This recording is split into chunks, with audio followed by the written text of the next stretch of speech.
wabarakatuh. Waalaikumsalam warahmatullahi wabarakatuh. Alhamdulillahirabbil alamin. Allahumma shalli wa sallim ala habibika Mustafa ka nabiyina Muhammadin wa ala alihi washabihi asma'in. Amma ba'du.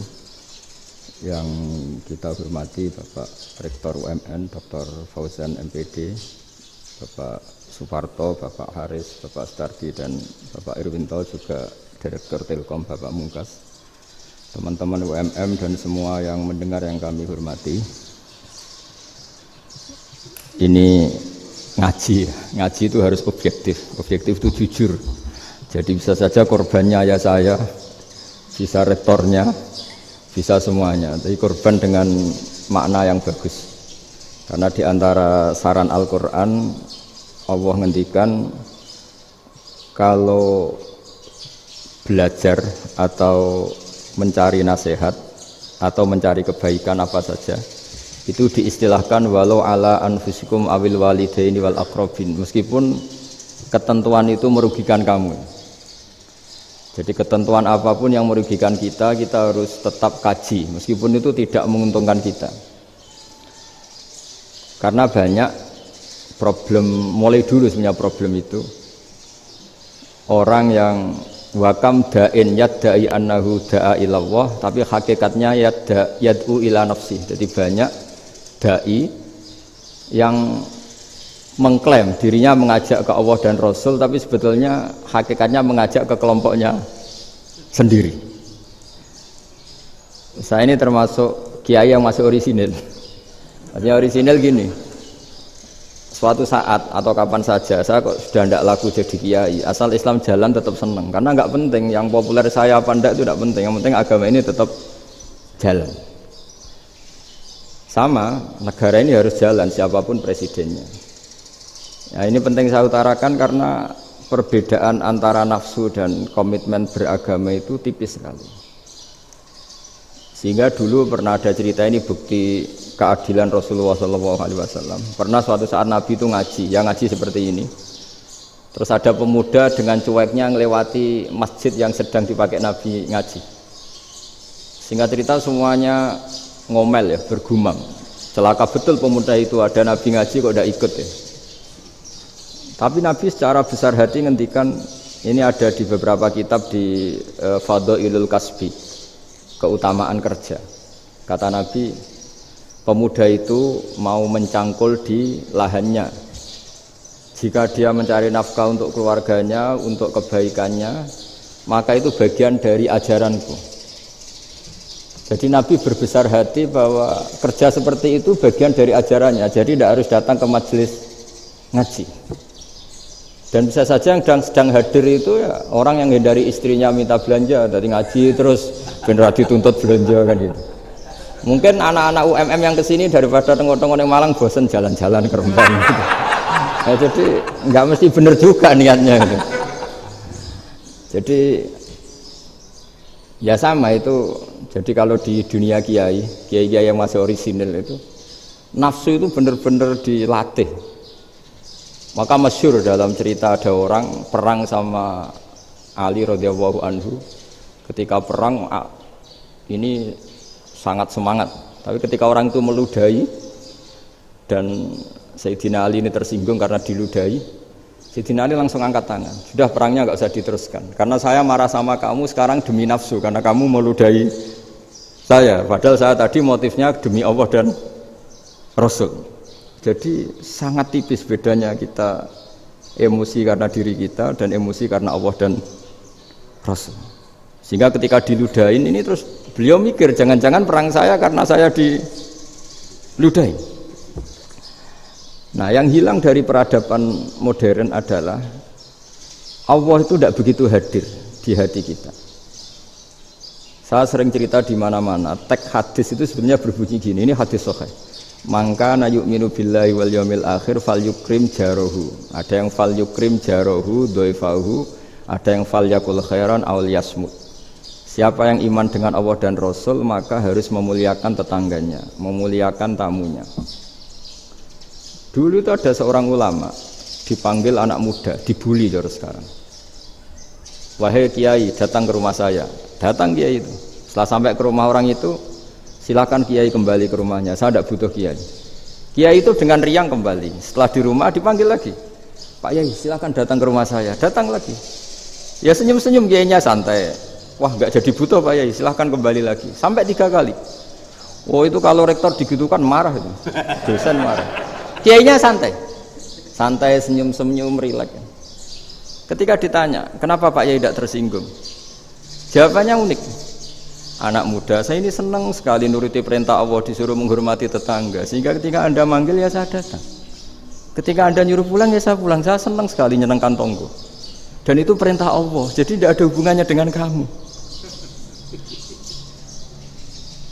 Wah, pemudanya nangis minta dimaafin. Kalau kita kan enggak, kita ini dosen, kiai, mungkin kita doktor, mungkin kita profesor. Tapi kita ini sering didikte oleh orang bodoh. Kalau orang bodoh itu jengkel, lo kita ya jengkel. Lo kamu jengkel, dijengkelkan orang bodoh itu namanya terdikte. Itu bodoh apa pinter? Wah itu tidak pinter sama sekali.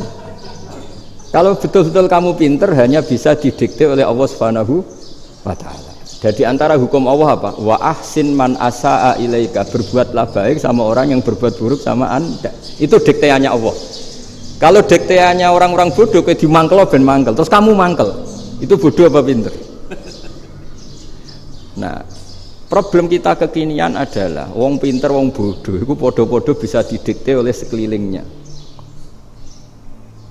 Terus karuan wataknya perempuan seperti itu, wataknya anak-anak seperti itu, kita didikte. Anak-anak jengkelin kita mangkel, berarti kita didikte oleh orang bodoh.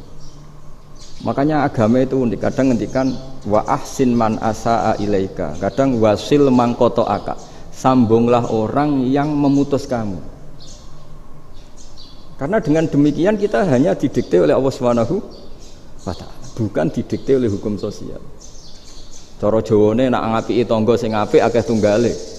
Berbuat baik sama yang berbuat baik pada kita itu, mbok orang fasik ya seperti itu, maling ya seperti itu, sama. Tapi kalau berbuat baik sama orang yang berbuat jelek sama kamu itu baru luar biasa. Dan memang teksnya hadis wa ahsin man asa'a ilaika, berbuat baiklah sama orang berbuat buruk sama kamu. Jadi nggak boleh orang didikte. Makanya ngaji di sini diantaranya saya akan cerita dalam sebuah hadis sahih, dalam hadis hasan yang diriwayatkan Imam Tirmizi, ada kalimat dari Rasulullah SAW. Dawe Nabi, la takunu imma'atan taquluna in ahsanan nasu ahsanna wa in dzalamu dzalamna walakin watti'u anfusakum in ahsanan nasu an tuhsinu wa in asa'u alla tadzlimu.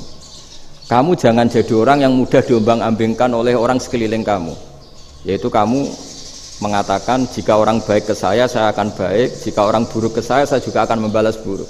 Itu namanya Anda didikte. Tapi berkomitmenlah kamu akan berbuat baik meskipun orang lain berbuat buruk. Nah sekarang logika sosialnya begini. Kalau di Indonesia itu ada 1000 kiai, ada 1000 profesor yang ingin membenahi Indonesia. Rata-rata orang awam itu semau gue. Terus mereka mendikte kita.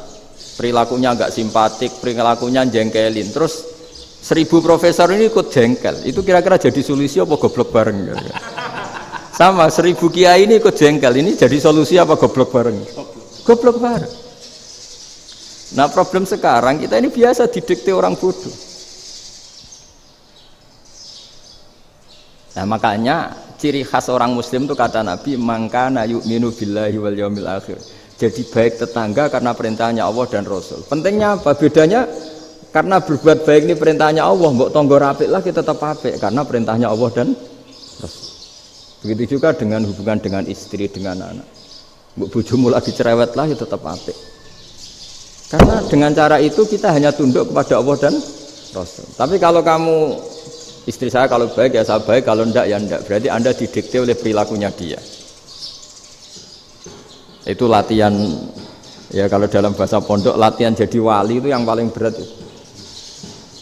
Nabi itu kalau sama orang munafik itu sabarnya Masya Allah. Padahal Nabi berso kalau orang itu orang munafik. Karena dengan cara seperti itu, bahwa kebaikan Nabi pada seseorang itu atas perintahnya Allah dan Rasul, bukan atas nama servis. Kalau Nabi hanya baik kepada Abu Bakar, itu mungkin orang bilang, wis adune wong Abu Bakar baik sama Nabi. Tapi kalau Nabi baik sama orang munafik, Abdullah bin Ubay bin Salul, itu kalau nggak perintahnya Allah dan Rasul itu nggak bisa. Nah, ini cobalah berlatih seperti itu sehingga kita tidak mudah didikte. Ya saya ulang lagi, nggak mudah apa? Didikte. Maka di antara kebaikan Allah dan Rasul adalah bahkan orang dolim saja diberi jatah rahmat. Makanya tadi seperti mukadimah yang dibaca Pak Haris tadi, agama ini rahmatan lil alamin. Orang yang dolim saja dapat jatah apa? Rahmat, apalagi yang soleh. Nah kemudian yang perlu dicatat, kenapa kita menjadi enjoy dengan Islam? Islam itu adalah agama yang tidak didikte oleh materi. Jadi kalau Anda ingin makan enak, mungkin kalau pikiran kebanyakan orang, anak-anak muda yang milenial, yang gaul, ingin makan enak ya makan yang disukai. Misalnya sate atau bakso Malang atau apa. Kalau orang-orang yang jadi wali gak gitu cara berpikir. Ini yang masih orisinil. Ditanya, ini dunia baru kesulitan makanan, baru resesi. Cara makan enak gimana? Jawabannya lucu. Ya gampang, idamuhu alju. Idam itu lauk. Kalau kamu ingin makan lauknya paling enak apa? Alju. Kamu harus lapar banget. Sampai kalau puasa itu melihat tempe itu wah luar biasa. Tapi kalau kamu nggak puasa, air putih itu nggak menantang. Tapi kalau puasa, tempe air putih itu menarik dan Anda tetap lahap. Apa? Karena lauk terbaik adalah alju, yaitu lapar. Lah tapi kita ini enggak. Kita ini kayak orang bodoh. Kayak orang bodoh tadi, profesornya makan nyaman ya kalau sesuai selera. Nah itu kan sama dengan anak-anak ABG. Anak ABG itu makan lahap ya kalau yang disukai. Lalu bedanya apa ABG sama profesor? Kalau cara berpikir masih sama kan itu. Kiainya juga gitu. Kiai makan enak kalau yang disukai, kalau enggak ada. Lalu bedanya apa kiai sama orang awam? Orang awam juga gitu, makan lahap ya kalau yang disukai. Nah ternyata perilaku kita ini yang pintar sama yang bodoh sama mas. Kalau kamu ingin berkasta lebih baik, itu cara makan enak itu apa? Idamuhu al-ju'. Lauk terbaik adalah karena kita sangat lapar. Makanya masyhur dalam cerita-cerita tarikh sirah nabawiyah. Nabi diberi hadiah, beberapa hadiah. Di antaranya ada yang diterima, ada yang enggak. Termasuk yang dikembalikan itu dokter. Ada seorang raja memberi hadiah Nabi dokter Tobit. Itu sama Nabi dikembalikan karena dokter ini sudah lama kumpul Nabi itu gak pernah sakit. Akhirnya dokter ini putus asa, ini gak perlu diobatin. Ketika ditanya kenapa ya Rasulullah engkau gak pernah sakit, karena kita ini kaum, kita ini komunitas masyarakat yang tidak akan makan kecuali lapar, dan kalau sudah makan berhenti sebelum kenyang. Jadi sederhana sekali pengobatan zaman Nabi. Sebagian besar penyakit itu pasti disebabkan kita ceroboh dalam hal makan.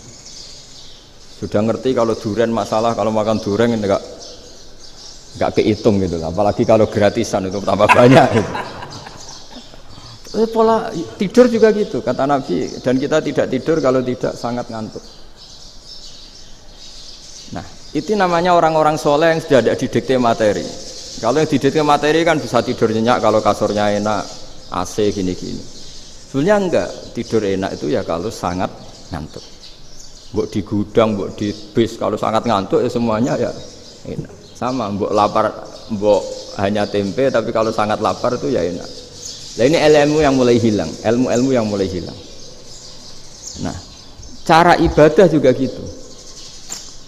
Kita ini kan, saya ini punya bapak kiai, mbah kiai. Punya guru yang sangat alim ya seorang Kiai Memun. Itu dulu kita pengkaji ilmu itu tidak pernah tahu bedanya NU dan Muhammadiyah. Karena dulu Mbah Darwis itu Kiai Dahlan itu dulu ngajinya bersama Mbah Hasyim ketika di Indonesia yang ngaji Mbah Soleh Darat.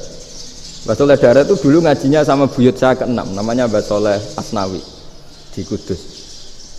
Mbah Soleh Darat itu dulu alim-alimnya orang Jawa ya Mbah Soleh Darat. Soleh bin Umar.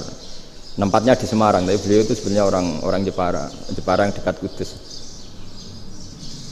Setelah di Mekah, Mbah Hasyim ini mondoknya, mulazimnya ke Syekh Mahfud Termas. Tapi sesekali ke Syekh Khotib Minangkabau.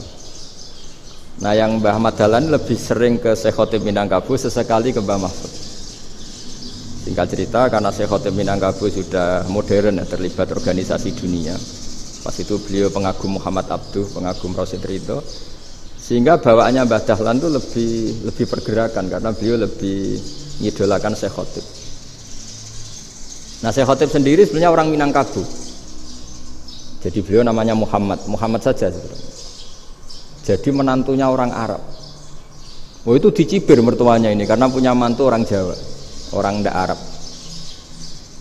Singkat cerita terus si mertuanya bilang gini, kamu jangan pernah bilang kalau orang Arab itu mansa kanal Arab, orang yang bertempat di Arab. Walakin man takallama bi arabiyyin fasihin, tapi orang bisa ngomong Arab secara fasih. Singkat cerita kalau kamu tidak percaya, nanti suatu saat menantu saya kalau Jumatan, tidak usah kamu kasih tahu, langsung suruh jadi khotib. Nggak usah kamu kasih tahu, sarannya nggak usah kamu kasih tahu. Kalau sekarang kan enggak. Kalau dosen mau jadi khotib kan mengumpulkan materi dulu. Lucunya di antara materinya itu dari TV, makanya jadi ribet kan khutbah sekarang. Kalau musim corona ya akan ngomong corona, musim apa yang ngomong apa. Jadi lagi-lagi didikte oleh media. Sebenarnya kalau ngomong kan sesuai kebutuhan umat, ini obatnya apa. Tapi enggak sesuai trending topik, itu kan kayak anak-anak gawe. Ini dokter kok gitu kan aneh. Singkat cerita si khotib ini enggak dikasih tahu, saya Muhammad tadi enggak dikasih tahu, langsung disuruh khutbah. Fatakallama bikalamin fasihin. Dia ngomong fasih sekali. Bahkan ngalah-ngalahi fasihnya orang Arab asli. Semenjak itu beliau dapat gelar Al-Khotib, orang yang cakap berpidato berkhutbah. Makanya terus dia Khotib Al-Minangkabau. Jadi orang Indonesia itu luar biasa. Dulu yang namanya orang Indonesia di Arab Saudi itu dihormati sekali karena yang kesana itu pasti ulama. Sudah alim di Indonesia kesana, termasuk Mbah Ahmad Dahlan, Mbah Hasyim dulu karena sama-sama muridnya Mbah Soleh Darat. Lama-lama yang kesana itu TKI TKW itu ya mulai agak dibully. Dulu Syekh Nawawi di antara ijtihad yang dihormati itu beliau mengkritik nyuwun sewu orang yang kan orang biasanya normalnya kan muji orang mati syahid. Hebat orang mati syahid itu hebat gini. Oke, kita sepakat orang mati syahid itu hebat. Tapi kata Imam Nawawi dengan syarat niatnya itu li'ila'i kalimatillah dan itu bawaan takdir. Saya ulang lagi, itu bawaan takdir, harus mati di medan perang. Tapi tidak boleh seseorang ini niat perang tapi niatnya supaya syahid. Karena kalau begitu berarti dia berniat supaya menjadi maktulal kafir, orang yang dibunuh orang kafir. Kedua, dengan dia mati berarti pasukan Islam berkurang. Berarti dia ingin pasukan berkurang, hanya ambisinya dia ingin langsung ke surga. Misalnya pasukan orang Islam itu 10, orang kafir 10. Kalau kamu ingin syahid berarti mati 1 kan, tinggal 9 kan. Nah kalau yang seperti itu 10 kan mati semua. Gara-gara ingin syahid akhirnya perangi rapati tenanan, benang mati, benang mlebu swarga. Kata Syekh Nawawi, ya enggak. Kalau kamu perang sama orang kafir ya niat menang. Dengan niat menang ini kamu ingin li'ila'i kalimatillah. Tapi kalau kamu ingin syahid berarti kamu menuruti keinginan nafsu kamu yang cepat masuk surga. Itu orang Arab kagumnya bukan main. Karena di mana-mana orang itu dinilai dari niatnya. Paham ini ya? Tapi perang loh ya, dalam kondisi perang, bukan teroris. Perang itu artinya orang kafir yang ingin bunuh kita, itu perang namanya apa? Perang. Dulu orang cerita syahid itu hanya pokoknya syahid itu hebat, pokoknya syahid itu hebat. Syahid di medan perang itu hebat, pokoknya syahid di medan perang hebat. Tapi ketika Syekh Nawawi memberi penjelasan ilmiah, jika kamu perang ingin cepat mati, ingin cepat syahid, artinya ini untuk pemenuhan diri kamu, karena kamu bayangkan langsung masuk surga. Kamu lupa bahwa dengan kamu dibunuh, kekuatan Islam berkurang. Akhirnya beliau memberi penjelasan, syahid itu bagus, itu sebagai takdir. Hanya takdir itu kita perang yang ingin menang, tapi takdirnya mati. Jangan dibalik, oleh perang rapati tenanan, benang mati, namun lebu. Itu yang pertama, termasuk ulama yang pertama memberi penjelasan itu Syekh Nawawi. Akhirnya melahirkan kekaguman yang luar biasa dengan tafsir Munirnya itu. Terus beliau itu orang yang rileks kalau menjelaskan ilmu. Ini ya juga guru-gurunya Mbah Hasyim, Mbah Guru sama Mbah Hasyim sama Mbah Ahmad Dahlan Syekh Nawawi itu. Jadi dulu yang alim di Arab itu ada Syekh Nawawi, ada Syekh Khotib Minangkabau, ada Syekh Bakir Jogja, ada Syekh Mahfud Termas. Itu Orang Indonesia banyak sekali yang alim. Bahkan diantaranya yang dikagumi Al-Azhar itu juga orang Indonesia, nama Syekh Abdul Manan, itu mbahnya Syekh Mahfud Termas. Itu pertama ada duta besar Indonesia di Mesir, itu termasuk barokahnya Mbak Abdul Manan tadi, itu juga orang Indonesia. Jadi pemahaman ulama Indonesia itu khas, termasuk ketika memaknai apa? Syahid. Ketika memaknai apa? Syahid. Itu unik. Ketika Senawawi diuji dulu itu yang namanya ulama diuji dulu oleh 100 ulama. Jadi dulu ya ada kompetisi. Imam Bukhari diakui jadi ahli hadis itu diuji oleh mi'atu muhaddisin, 100 orang ahli hadis, sanad dibolak-balik, matanya dibolak-balik, tapi beliau tetap bisa mengembalikan proporsi sanad itu. Senawawi pernah diuji gini. Ayul afdol al ulama awe salatin. Keren mana ulama sama raja atau sama orang-orang kaya, sama penguasa? Ya keren ulama. Terus dibully sama orang. Tapi setahu saya banyak ulama yang antri di rumahnya raja. Tapi saya tidak tahu melihat raja antri di rumahnya ulama. Kan kebanyakan kan mungkin ustadz atau kiai yang antri ngajukan proposal kan enggak. Nah, kalau raja kan enggak pati itu, malah enggak usah antri. Kiainya sudah nyambut sebelum datang. Jawabannya lucu Senawawi itu, dan yang tanya itu langsung diem. Ya karena ulama itu tahu fungsinya uang, sehingga cara nyari sampai seperti itu. Sementara raja-raja itu tidak tahu fungsinya ilmu, makanya tidak pernah sowan ulama. Sehingga jadi ya dianggap enteng saja. Ulama kan tahu fungsinya uang, tahu untuk pondok, tahu masjid. Sementara raja tidak tahu fungsinya ilmu. Jadi itu khas Jawa ya. Khas Jawa, khas Indonesia. Apa-apa yang menurut orang banyak dengan tanda kutip itu buruk atau baik, itu orang Jawa menafsirkan tuh gampang saja. Sehingga semenjak itu Jawa itu dipandang betul. Saya punya kitab namanya Qadhayal Haji wal Umrah. Itu terbitan Hayatul Ulya Arab Saudi, milik Wahabi. Itu diantara fatwa yang dipakai untuk solusi muskilatul haji, problem-problem haji kekinian. Itu fatwanya syekh-syekh yang dari Indonesia, termasuk Syekh Khotib Minangkabau, Syekh Nawawi Banten, Syekh Bakir Nur Jogja. Misalnya begini, dalam fatwa-fatwa yang menyulitkan kita ya, sampai sekarang jadi perdebatan. Ketika Safa dan Marwah itu dengan batas tertentu, saya ulang lagi dengan batas tertentu, mau tidak mau atas nama kebutuhan, itu kan butuh perluasan. Karena kalau naik turun itu mudah disepakati ulama. Jadi misalnya gini ya, saya punya tanah seluas ini. Pasti orang akan mengatakan sampai bawah ya tanah saya, sampai atas tanah saya. Itu mujma' alaih, itu disepakati. Sehingga Nabi ngendikan al-Ka'bah min tuhumil ardi ilas sama Ka'batun. Ka'bah sampai ujung bumi, sampai ke aras semuanya Ka'bah. Sehingga ada perdebatan ulama ketika Masjid Haram ditingkat, kemudian yang di atas sholat tetap dia menghadap Ka'bah, tidak harus diluk melihat di bawah, enggak, karena Ka'bah sampai langit. Sama tanah Anda kamu tingkat sampai 10, enggak ada tetangga protes karena bawah sampai atas tanah Anda. Tapi kalau diperluas, tanah Anda kamu luaskan setengah meter saja atau 3 cm saja, iso geger mbek tonggo. Karena di mana-mana batas itu ya tadi, kalau atas bawah miliknya, kalau samping enggak. Pertanyaannya, perluasan Mina itu ke samping, perluasannya Matof yang Mas'a itu juga ke samping. Geger kan ulama dunia.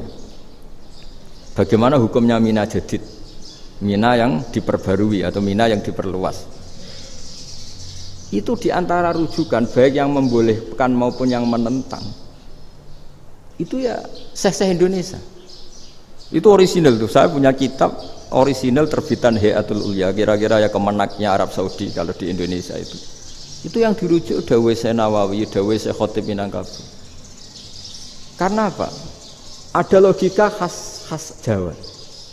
Misalnya begini. Meskipun saya tidak perlu fatwa Mina Jadid sah apa enggak, memang jadi perkhilafan ulama. Misalnya kampung ini dinamai Mina. Pertanyaannya gini, tanah yang di samping ini bisa milik Anda apa enggak? Ya bisa Gus kalau dibeli atau dihibahkan. Berarti tanah di samping Anda menjadi milik Anda karena ada proses pengambil alian lewat beli maupun hibah. Nah masalahnya ini negara itu berhak menganeksasi atau memasukkan ini sebagai mina. Itu ulama Jawa kalau ditanya alasannya apa? Fa innal muttasila bisya hukmu dzalika syai. Karena yang gantet, yang mutasil itu bisa dihukumi seperti sesuatu itu. Jadi kalau ini mina, ya yang gantet mina ini ya bisa dikatakan mina. Beda dengan membuat mina malang mina, wah itu tidak bisa, tidak mutasil kan? Itu enteng sekali ulama Jawa.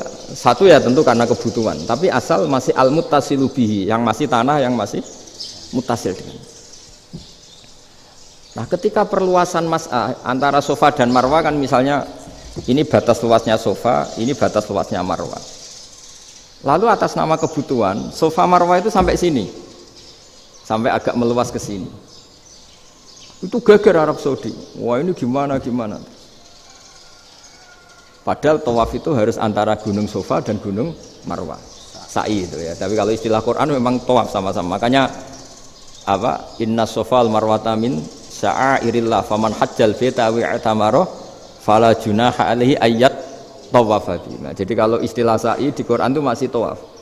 Karena harus ada, kalau bisa lah, bukan harus. Kalau bisa memang harus ada unsur muternya. Kita kalau sa'i kan dari sini Sofa sampai sini Marwah, terus kan agak muter ke sini. Nah, kan agak membentuk lingkar, nah, makanya Quran tetap mengistilahkan apa? Tawaf. Jadi bukan sini ke sini terus sini ke sini kan enggak, tapi sini sampai sini terus muter kan, terus sini. Jadi antara setar dan selama ini prakteknya kan gitu ya. Sofa ngambil sini, terus ke sini, terus agak muter. Nah, karena ada unsur agak muter ini terus orang menyebut apa? Tawaf. Tapi itu bukan syarat sah, ini cerita ideal. Saya ulang lagi ya. Gunung Sofa itu puncaknya atau pucuknya kalau dalam bahasa Jawa itu ya hanya segini, ini sampai sini. Nah, kelompok Islam yang fikih keras nggak boleh diperluas karena Allah memilih tempat ini itu spesial, jadi nggak boleh ke yang lain. Tapi ketika kebutuhan mendesak, mau tidak mau harus diperluas. Itu jawabnya Kiai Jawa lucu. Gunung sing ketok iku sing dhuwure tok. Sikilane luwih amba. Jadi karena kan gunung kan bentuknya gini. Nah, sofa yang kecil itu yang atasnya, tapi sikilannya sini kakinya lebih luas. Jadi boleh perluasan asal tidak melebihi kakinya. Nah, dihitung ya lebih luas. Jadi Kiai Jawa itu kayak wong delok gunung Penanggungan, kayak gunung Arjuna. Di mana-mana puncak gunung itu lebih kecil timbang kakinya.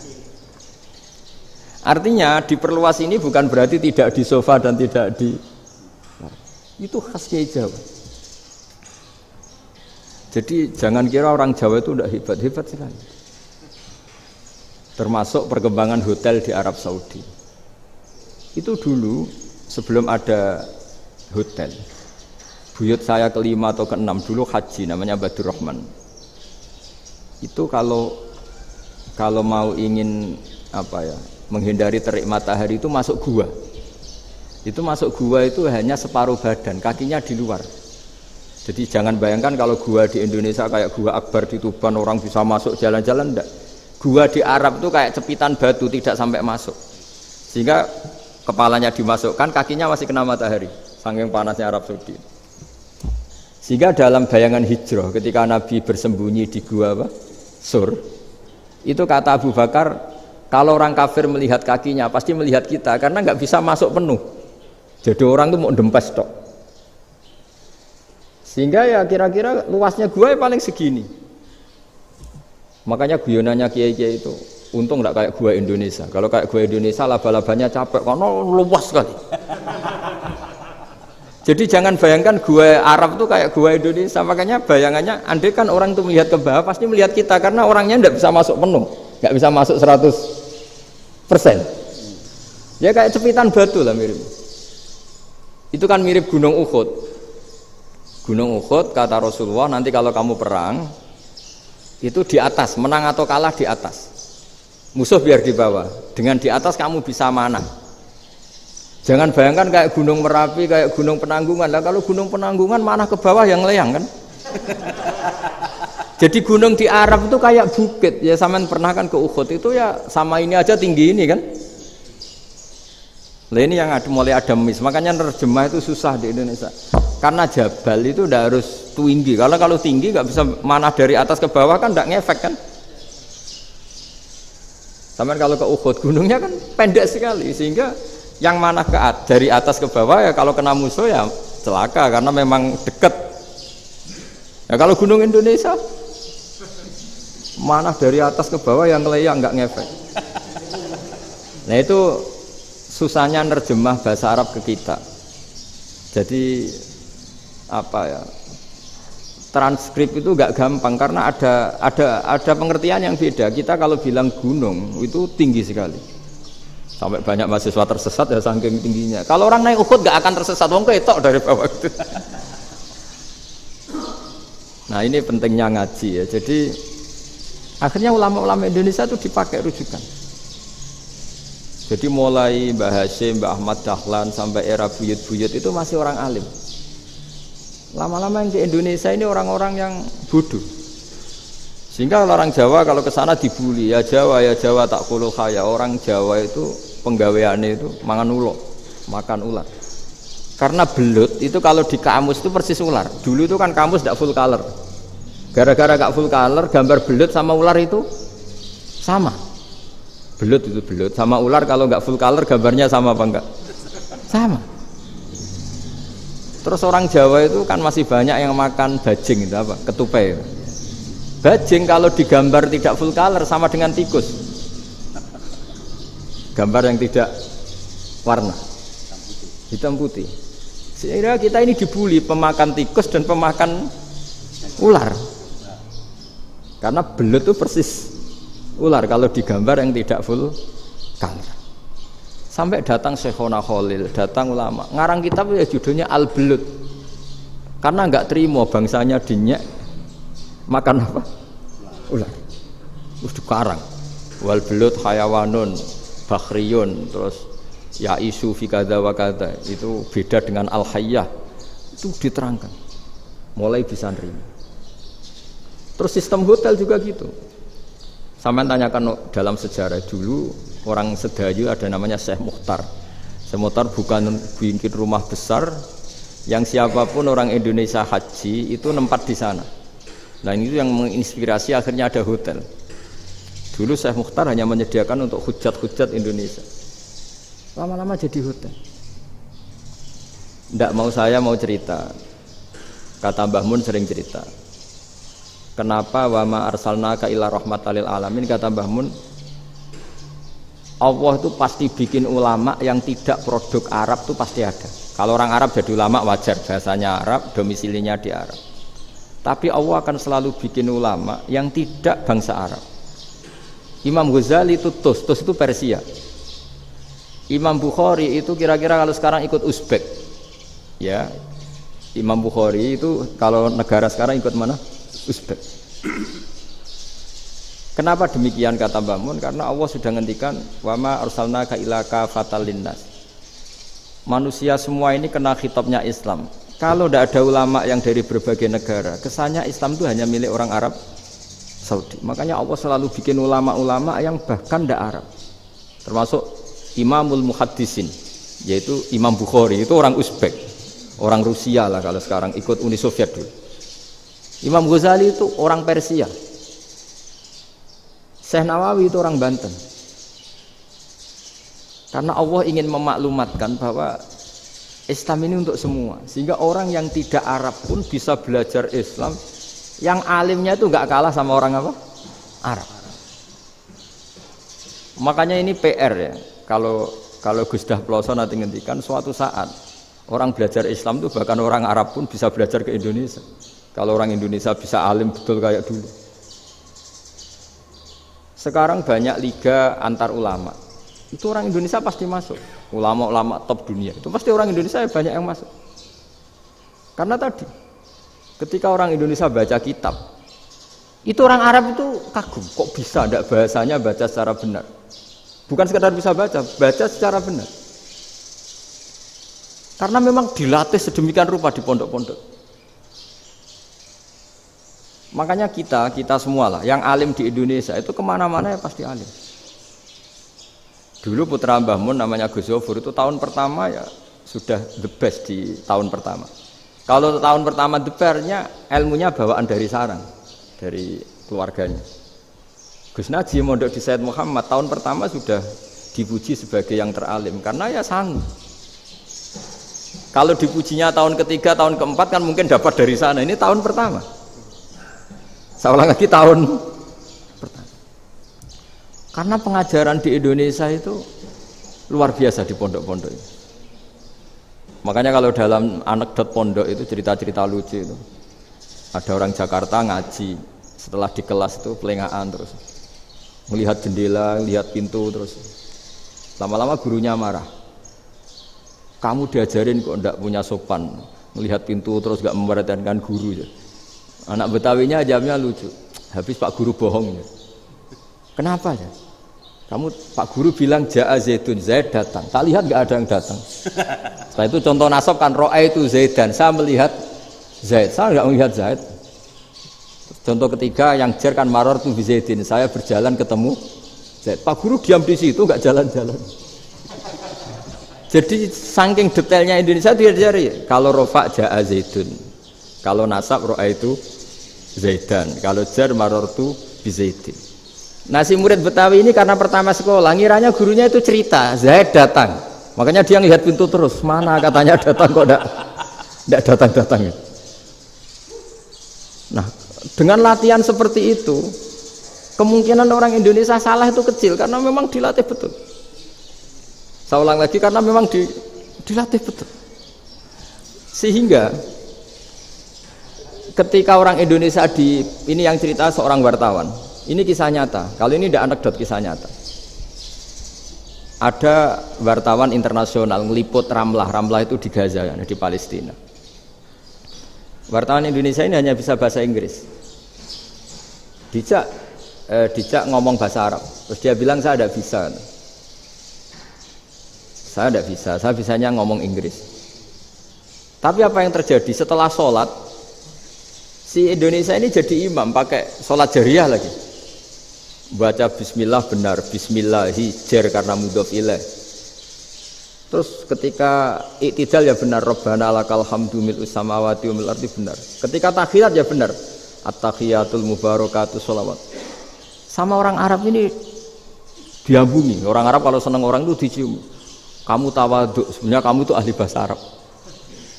Karena orang Indonesia sekali sholat itu nggak ada yang salah, meskipun benarnya karena hafalan, tapi bagi yang ahli nahwu itu hebat. Misalnya kita kalau ngapalkan kan Bismillahi, Bismi jar karena ba, Allahi jar karena mudhof ilaih, Ar-Rahmani jar karena sifat, Ar-Rahimi karena sifat, Alhamdu rofa karena mubtada, Lillahi jar karena ada huruf jarli, Robbi jar karena sifat. Sebetulnya tidak karena pinter, tapi karena hafalan. Tapi orang Indonesia hebatnya itu benar terus.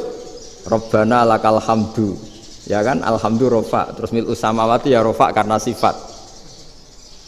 Sehingga terus orang Indonesia kalau sholat di Timur Tengah itu dipuji. Karena makhrajnya ya benar, rofa nasabnya juga benar. Nah itu di negara lain tidak ada nggak Indonesia. Orang Cina itu sering bikin marah orang-orang Arab karena kalau dongo itu nggak fasih kayak orang Indonesia. Orang Indonesia kalau dongo ya Allahumma tohhir qalbi. Orang Cina ini yang jadi guyon di Arab. Allahumma tahir kalbi gitu. Itu kan bedanya jauh. Itu orang Arab pertama membiarin, lama-lama kalbun entak gitu. Maksudnya asu-asumu gitu. Karena dia bilangnya qaf itu kaf. Jadi ka Allahumma da Allah tahir. Kula aturi nyucekno panjenengan kalbi ing asu ingsun kan. Tapi kalau qalbi itu ati ingsun, tapi kalau kalbi anjing ingsun. Bedanya qaf sama kaf. Ana arah-arah kalbun entak. Asu-asumu maksudnya kan. Tapi padahal orang Cina itu paling dilihat teksnya ya pakai qaf. Orang Indonesia enggak, mulai kecil dilatih sak fase-fase. Sampai yo sulit betul latihan Fatihah itu. Kalau di Kudus malah sampai 3 bulan Fatihah itu. Sampai at-tahiyyatu, kurang bersih. At-tahiyyat sampai gitu. Sampai ada cerita itu orang dipanggil maftuhin itu enggak melengak, harus maftuhin. Baru melengak. Tapi barokahnya itu orang Indonesia kalau dongo memang benar-benar Allahumma tahhir qalbi. Ya Allah sucikan hati kami, bukan tahhir kalbi. Karena sekali jadi kaf itu maknanya anjing saya. Ya Allah sucikan anjing. Jadi ini orang Indonesia. Jadi kata Mbah Mun, dawe Mbah Mun, illaka fatal linnas, bahwa agama ini milik semuanya. Itu diantara bukti Allah menghendaki atau mendesain Islam seperti ini, orang yang belajar di Indonesia itu pengetahuannya Islam, pengetahuannya tentang Islam itu tidak kalah sama yang belajar di Al-Azhar, sama yang belajar di Arab Saudi. Makanya ini PR-nya UMM, PR-nya IAIN, PR-nya UIN. Bisa enggak sealim mereka dalam bahasa Arab? Nah, bahasa Arabnya man anta, ana zaidun. Jangan sampai, karena kita di sana ini kadung dibully. Orang Arab tuh kalau bully kita, sampai tak kasih cerita. Itu ngawurnya Masya Allah. Kata dia, ada anak orang Indonesia haji. Si anaknya orang Indonesia yang dijotos sama anaknya orang Arab. Dijotos, dipukul. Singkat cerita terus si orang Indonesia nggak terima, anaknya yang orang Arab dipukul. Yang balas bapaknya. Orang Arab tanya, lima ada dorobta ibni, kenapa kamu mukul anak saya? Itu orang Indonesia bahasa, wah aku biasa. Jadi hanya bilang gitu. Artinya anak saya dihada ya maka tak ada. Bahasa Arabnya gitu. Anak saya dipukul maka saya balas mukul. Itu orang Arab mantuk-mantuk oh gitu. Paham? Suatu saat ada orang Indonesia itu sama orang Arab itu dilus-lus itu ya digini-giniin. Karena dia latihan bahasa Indonesia, latihan bahasa Arabnya itu masih mufrodat. Jadi kalau ngartikan yadun itu tangan, saro itu jalan. Jadi kalau jalan ya saro-saro. Roksun itu kepala, ana itu ingsun. Jadi karena dia nggak ngerti penggunaannya, itu bahasa Arabnya itu yadun anta. Jadi bukan yaduka tapi yadun anta. Berarti tangan kamu. Saro-saro itu jalan-jalan. Ala roksi anak yang atasnya sirah ingsun. Jadi mestinya yang benar kan yaduka saro ala roksi atau gitu. Tapi enggak dipotong-potong. Yadun tangan kan, anta kamu. Berarti tangan kamu. Saro-saro jalan-jalan. Roksun itu sirah anak ingsun. Berarti di atas kepala saya. Orang Arab tertawa-tawa. Tapi paham. Kalau maksudnya seperti itu. Jadi kita ini dibully di Arab itu Masya Allah. Jadi akhirnya lahirlah ulama-ulama tadi yang saya sebut tadi. Bahkan pernah lama sekali ulama Indonesia itu jadi master di Arab Saudi. Yaitu Senawi Banten. Itu kalau orang sana bilang itu Sayyidu Ulama Il-Hijaz. Top-topnya ulama Mekah Madinah. Padahal beliau orang Indonesia. Dan dimakamkan di Ma'la itu dekat makamnya Sayyidah Khadijah. Karena sangat dihormati. Nah, di antara sebab dihormati adalah ketika orang memahami syahid, maknanya pokoknya maktulal kafir. Syahid itu adalah orang yang kalau perang itu mati di medan perang. Itu Imam Nawawi merinci secara detail. Kalau dia perang supaya tujuannya mati syahid cepat ke surga, berarti dia nuruti hadzun nafsi, ingin cepat ke surga. Tapi dia lupa bahwa dia dengan terbunuh pasukan Islam berkurang kekuatan. Maka syarat perang yang benar adalah ya ingin menang. Di mana-mana perang ya ilahi kalimatillah, supaya kalimat Allah itu menang, jangan ingin kalah. Soal dia mati takdir, tapi jangan ingin mati. Wah, itu terus dikagumi. Ternyata memang oh iya ya, kalau pasukan Islam 10 kafir 10 kita ingin syahid, berarti ya kalau orang ingin syahid kan terus mungkin perangnya tidak hati-hati, main ngawur saja terus kalah mati. Sudah apa kalon satu kan terkurangi satu kan. Nah kalau semuanya 10 punya niat gitu, nah itu Senawawi. Senawawi itu orang yang begitu gampang nerangkan Quran. Bahkan ketika orang Arab kesulitan ngartikan famasaluhu kamasalil kalbi intahmil alaihi yalhas au tatrukhu yalhas. Orang Tomak itu ibarat kayak anjing. Anjing itu kamu kasih makan ya tetap melet, menjulur-julurkan lidahnya, kamu ndak ya ndak. Imam Nawawi ditanya, "Ma wajhu sibbi?" Lalu wajah tasbihnya di mana? Beliau menjawab, "Fit Tomak." Jadi anjing punya dua sifat yang berlawanan. Di bab ilmu dipuji. Enggak ada hewan yang mudah menerima ilmu kayak apa? Anjing. Sehingga Quran mengistilahkan wa ma 'allamtum minal jawarihi mukallibin. Hewan yang mudah diajari itu oleh Quran dibahasakan sudah menganjing. Karena anjing adalah hewan yang paling mudah apa? Diajarin. Itu diakui oleh Quran wa ma 'allamtum minal jawarihi mukallibin. Tapi dia punya sifat yang sangat buruk sekali, yaitu enggak pernah puas. Makanya ketika Bal'am bin Ba'ura, ada tokoh yang kedonyan ya, itu kalau diistilahkan Quran walakinnahu akhlada ilal ardi wattaba'a hawa famasaluhu kamatsalil kalbi intahmil aliyal has atau tatrukhu yalhas. Jadi anjing punya dua sifat yang berlawanan. Di bab ilmu dipuji karena paling mudah diajarin. Itu saya pernah ke Malaysia, diceritain sama polisi Malaysia. Anjing itu saking cerdasnya itu bisa deteksi CD palsu sama CD bajakan, asli sama bajakan. Itu kan enggak kebayang. Kalau narkoba mungkin masih ada bau khusus ya. Atau mesiu atau bom masih ada bau khusus. Ini enggak. Anjing itu dilatih ngecek CD yang asli sama yang palsu. Wah itu kebablas itu pinternya itu. Itu harganya itu 1 miliar lebih. Paling mahal. Jadi mungkin bisa deteksi ini dosen betul apa abal-abal itu bisa. Itu kiai betul apa kiai pesanan itu mungkin bisa. Itu saya punya kitab namanya Al-Hayawanul Kubro. Itu cerita prestasi-prestasi hewan. Itu yang berkuras-kuras sampai berjilid-jilid. Itu ya cerita anjing. Gak ada hewan sebaik anjing. Di bab itu ya, di bab sampai ya tadi ada anjing yang sangat loyal sama majikannya. Loyalnya Masya Allah, sopannya Masya Allah. Anjing itu mbok lama berbakti sama sampean, nggak mau tidur di ruang tidurnya sampean, dia tetap tidur di luar. Corong Jawa nggak ngelama. Suatu saat si raja ini minum, wisata minum. Pas mau minum diterjang sama anjingnya sampai tumpah. Kecewanya raja ini itu karena selama ini anjingnya sopan sekali. Sekedar ganggu di ruangannya nggak pernah, malah ini mau minum, minuman yang disukai diterjang anjingnya tumpah. Marah kan anjingnya di mana? Ternyata apa? Minuman itu anjing ini tahu kalau minuman itu beracun, diracuni oleh musuhnya. Itu saking hebatnya anjing sampai ketika ngawal rajanya itu tidak sekedar ada penjahat atau maling. Bahkan trik-trik kayak minumannya diracun oleh orang lain itu anjingnya tahu. Sehingga pas mau diminum diterjang sampai terus supaya enggak keminum. Makanya Quran istilahkan anjing itu apa? Wa ma 'allamtum minal jawarihi mukallibin. Hewan piaraan yang kamu ajarin nanti sampai sepinter anjing.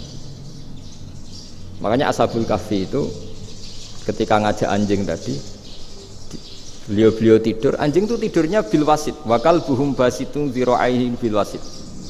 Jadi dia tidur dalam posisi siaga. Loh coba anjing itu nggak pernah sekolah, karena dia posisi menjaga, tidurnya itu kayak siaga gini. Bukan ngorok semadep ke atas terlentang, itu enggak. Andai kan dia tidur terlentang itu kan yang mau mengganggu kan, asune turu itu enggak. Dia tidur posisi siaga, makanya disebut lawit tolak ta'alaihim lawalaita minhum firaron. Kalau kamu melihat anjing itu pasti lari karena dia posisi siap merekam. Jadi tidur tapi posisi siap merekam. Jadi matanya tetap terbelalak kayak siaga. Padahal itu enggak diperintah, ya dia memang punya nalar untuk itu. Ini disebut wa ma 'allamtum minal jawarihi mukallibin. Dan dalam teori modern juga gitu. Tapi dalam hukum Islam yang dianut mazhab Syafi'i itu anjing tetap najis. Ya sudah najis ya najis, tapi ada mazhab lain yang mengatakan tidak najis. Tapi tidak usah ngurmat anjing, geger nanti kalau rektor kampus punya anjing. Tapi ilmu itu bagus untuk kelangenan kadang. Andai kan tidak ada mazhab Malik, maka kita kesulitan menceritakan Ashabul Kahfi yang hewan piaraannya itu anjing. Tapi misalnya anjing disucikan, Kita juga nanti susah menjelaskan hadis Nabi malaikat itu tidak masuk rumah yang di situ ada apa? Anjing. Maka ilmu itu, makanya kata Imam Sa'roni, sebagian ilmu itu memang kelangenan, tapi nggak boleh jadi praktek. Tapi harus ada. Misalnya begini, contoh paling gampang. Api dalam mazhab Syafi'i kan alat pensuci hanya dua, air dan tanah. Ya saya ulang lagi, air dan tanah, yaitu tanah untuk mensucikan najis anjing. Imam Abu Hanifah menambahkan api. Mazhab Syafi'i itu agak kesulitan ketika ada batu bata dibikin dari tanah-tanah yang bercampur kotoran. Mazhab Syafi'i akan kesulitan karena di situ ada najis yang jadi materinya bata. Hukumnya gimana kalau nanti dipakai masjid? Tapi barokahnya ada beberapa mazhab. Abu Hanifah mengatakan dan api. Jadi apa tadi air, tanah, api. Alasannya masuk akal. Ketika usatul mukminin, orang-orang mukmin yang ahli maksiat itu sebelum masuk surga, kalau dia dosanya banyak itu dibakar dulu supaya suci. Emas itu untuk memisahkan dengan materi lain juga harus dibakar. Berarti api termasuk alat. Artinya gini, batu bata yang materinya dari tadi najis sekalipun ini menjadi suci karena ngalami pembakaran. Tapi kata Imam Sa'roni, ilmu ini hanya sebagai ilmu. Jangan sampai kalau kamu mau wudhu gak ada air terus membakar diri lah, ini ribet kan. Jadi ilmu itu sebagian memang untuk kelangenan. Karena kita butuh. Andai kan tidak ada mazhab Abu Hanifah, maka kita akan kesulitan pakai bata. Yang kita tahu cara bikinnya kadang di tempat yang kotor, di tempat yang najis. Tapi karena ini ngalami dibakar, maka hukumnya suci menurut mazhab Abu Hanifah. Dan itu sering ulama itu sampai apa? Saya punya kitab fikih namanya Fardul Masail. Pengandaian ada masalah. Jadi masalah itu belum terjadi tapi diandaikan. Misalnya kayak di Texas. Bumi itu bulat-bulat. Texas itu kalau dibor itu pas Ka'bah. Lalu kiblatnya di mana? Bumi ini kan hanya rubuk-rubuk seperempat, yang ada arah itu seperempat. Tapi kalau Ka'bah itu sama Texas atau Texas dengan Ka'bah itu lalu kiblatnya mana? Wong sudah bebas arah. Maka ilmu mengatakan mara'ahu muslimuna hasanan fawa indahu hasanun. Kamu jangan nuruti ilmu hakikat tapi nuruti mindset. Kalau mainstreamnya orang banyak seperti itu, mindsetnya orang sana misalnya Ka'bah sana ya ikut sana. Tapi ini tidak mewakili hakikat karena kalau yang 380 derajat itu kan terus ribet. Makanya ini kesulitan di bab-bab fikih. Ya saya ulang lagi, kesulitan di bab-bab fikih. Makanya fikih itu selalu bicara, misalnya gini, ada orang sholat. Saya ulang lagi. Setelah salam pertama dia kentut, itu sholatnya batal apa enggak? Itu lama berdebat. Yang dikatakan rukun sholat itu salam pertama. Sehingga orang kalau sudah salam pertama, maka sudah keluar dari sholat. Maka kalau kentut gak apa-apa, wong yang keluar dari sholat itu salam pertama. Tapi lalu pertanyaannya, kenapa Nabi salam 2 kali? Lalu yang kedua gunanya apa? Ribet kan, partai ini kalah pasti kalau ditanya gitu. Tapi kalau ditanya dibalik, sholat itu satu ibadah yang dimulai dengan takbir, yang diakhiri dengan salam. Berarti salam pertama itu pengakhir apa nunggu salam kedua? Pertama, di semua ulama bilang salam pertama. Kalau salam pertama sudah pengakhir, berarti pembatalan setelah itu nggak punya efek, nggak punya akibat. Itu kan ribet. Debat fikih itu memang ribet. Fikih itu memang senam otak karena pertanyaannya mirip-mirip seperti itu. Nah, sampean milih mana? Milih salam pertama apa salam kedua? Pasti ulama milih salam pertama. Jadi anehnya fikih itu di situ. Misalnya orang mati, takbir itu berapa kali? 4 kali. Andai kan takbir 5 kali itu batal apa enggak? Satu ulama mengatakan 5 kali itu batal. Karena rukunnya sholat jenazah itu takbir 4 kali. Berhubung ini rukun, kalau nambahi ke 5 berarti menambahkan rukun. Kayak kamu sholat rukuk 2 kali kan batal. Sujud 3 kali batal karena menambahkan apa? Rukun. Berarti kalau takbir 5 kali batal. Tapi pertanyaannya, takbir itu adalah wiridan biasa, sehingga kalau ditambahkan nggak punya akibat batal. Jadi perdebatan ulama itu kadang ya lucu. Kayak kemarin Pak Haris pas pertama ke sini mau ngundang saya, tak ceritain. Dulu sholat jenazah itu pasti mayat di depan. Karena lazimnya sholat jenazah itu mayat di depan. Tapi mulai dulu lama sudah berpendapat, andai kan jenazahnya di belakang pun tetap sah. Fa innal janazah laisat bi imamin. Karena jenazah itu tidak imam. Kenapa harus di depan? Oh, tidak imam kok harus di depan. Itu mulai dulu. Sehingga ketika Arab Saudi pernah mengalami tragedi, ada orang yang dibungkus kayak mayit, ternyata senjata. Setelah di dekat Ka'bah dipakai. Dulu tragedi tahun berapa itu? Pokoknya pernah ada tragedi itu. Semenjak itu Arab Saudi kalau ada orang mati tetap di kamar mayit, terus ada sholat jenazah. Padahal mayitnya di belakang yang jamaah. Jadi meskipun kita tidak akan bikin ajaran baru jenazah di belakang, ya tidak keren, kasihan kan. Tetap biasanya di depan ya di depan. Tapi meskipun jenazah ini di depan, kita tetap berpendapat andai kan di belakang tetap sah, tapi nggak usah dipraktekkan. Nah pentingnya ilmu ini begini. Saya misalnya di Rembang, boleh nggak nyolati ghaib jenazah yang di Surabaya? Boleh kan? Padahal yang kita solati di belakang. Jadi ilmu itu penting. Cocok tidak cocok, nama ilmu itu penting. Terus ada gini lagi pertanyaan di fikih. Memang saya sengaja akan ngaji fikih. Kalau ngaji intelektualitas orang Muhammadiyah juara lah. Tapi ini ngaji fikih. Ada orang sarongnya itu pas sampai lutut. Kalau berdiri lututnya tertutup, tapi nanti kalau ruko agak jengking lututnya terbuka. Itu batalnya nunggu ruko apa mulai takbir sudah batal? Padahal pasti nanti batal kalau ruko ini. Itu ada ulama yang mengatakan, ya batalnya nunggu ruko. Bagaimanapun terjadinya pembatalan waktu ruko. Ada ulama mengatakan yang enggak mulai awal sudah tidak sah itu, karena pasti ngalami batal.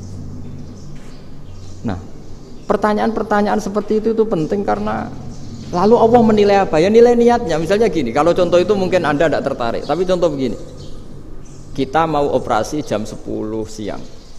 Kita tahu kalau nanti 10 siang akan divonis medis harus makan karena mau berobat. Malamnya itu kalau kamu orang soleh, bayangkan kamu orang soleh. Kalau tidak orang soleh kan tidak punya komitmen. Kamu milih niat puasa, apa enggak jam 10 mesti mokak menisan raposo. Kamu orang soleh. Kalau kamu orang soleh pasti milih puasa karena ini Ramadan, meskipun nanti jam 10 pasti disuruh batal sama dokter. Setidaknya kita berpikir gini, nak mati jam itu paling enggak ditulis saya sebagai orang yang puasa. Jadi perasaannya orang soleh itu beda. Kalau orang kok sampean barang menisan raposo kok ya mesti. Sampean tidak pernah berpikir bahwa puasa mulai fajar sampai jam 10 itu luar biasa. Bisa saja kita mati jam 7, bisa saja mati jam 6. Kan ditulis Allah sebagai orang yang berkomitmen terhadap puasa. Terus ada kemungkinan kecil, udahlah jam 10 itu dokternya sakit atau nggak jadi ke sana. Berarti kamu kan nggak jadi buka. Kan ya mungkin juga.